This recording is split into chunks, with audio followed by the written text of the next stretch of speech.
Hi everyone, I'm Lizzy here. Have you been looking around to buy a HDB flat but feeling very confused on what you should do?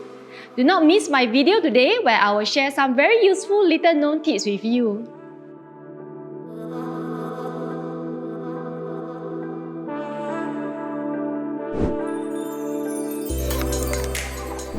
Firstly, no two HDBs are the same. I have been in the industry for 10 years and the most common question a buyer asks is, will there be any COV for this unit? From 2014 onwards, HDB property valuations can only be done after the buyer and seller have agreed on the selling price and OTP has been issued. So, how does a buyer find out exactly what's the valuation? Typically, the valuer appointed by HDB will value the HDB unit based on the recent transactions around the same cluster. So if you are buying a HDB which has just obtained its MOP, you will find that it's relatively easier to determine an estimated valuation since there are many transactions around the area. However, I have an example to show you that there are situations where even the same cluster can have very different transactions. Let's take a look at this HDB cluster Hougang Cape View.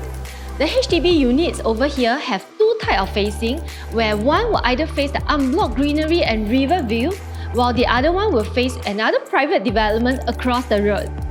Some of the 4-room HDB transactions here have a very big difference in pricing.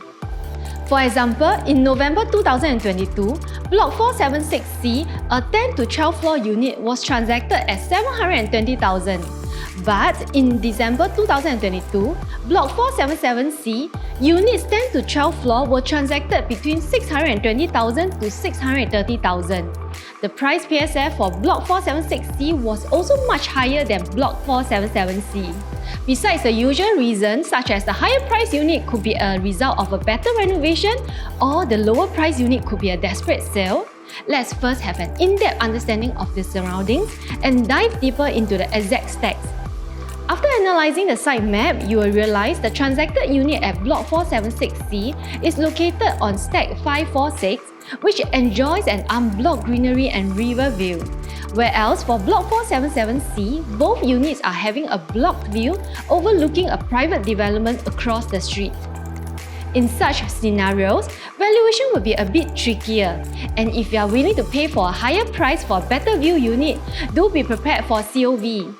One tip for you, if you want to find out the estimated valuation for the HDB which you are buying, you can actually create an account with SRX and go to their website to find out an estimated valuation. Secondly, where do I find the most value buy HDB units?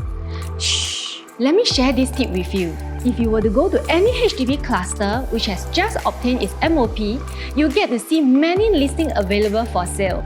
MOP refers to the minimum occupation period, and in HDB context, owners need to occupy the unit for 5 years before selling it. Hence, this is the best bargain buy you can get in the market as you have the luxury to choose from a wide variety of units available for sale. Thirdly, are you selling and buying a HDB at the same time? There are many owners who are selling to downsize or upgrade to a bigger HDB unit. If you are in the same situation, I would say the timeline for selling and buying is the most crucial. A few things you should get yourself prepared is: first, determine the CPF returns and cash proceeds from the sale of your HDB and how much funds you will need to use for the purchase. Second, decide on whether you are taking bank loan or HDB loan for the purchase. If you are taking HDB loan and your existing HDB is also a HDB loan, you can request enhanced contract facility from HDB. You will then sell your current property and buy another resale HDB at the same time. Hence, this is where the timeline is extremely crucial since both transactions need to be carried out at the same time. So, what happens if you are taking bank loan for the next property? You need to plan your timeline to ensure that your purchase completion is at least 3 weeks after your sales completion. This is essential as CPF from your current HDB takes time to return back to your OA and withdraw for your purchase. Third, after working out on the financial details, you can also explore the possibility of buying first before selling your HDB. Yes, you can actually buy your next HDB first without incurring ABSD. However, you will need to sell your existing HDB within 6 months upon the completion of your purchase.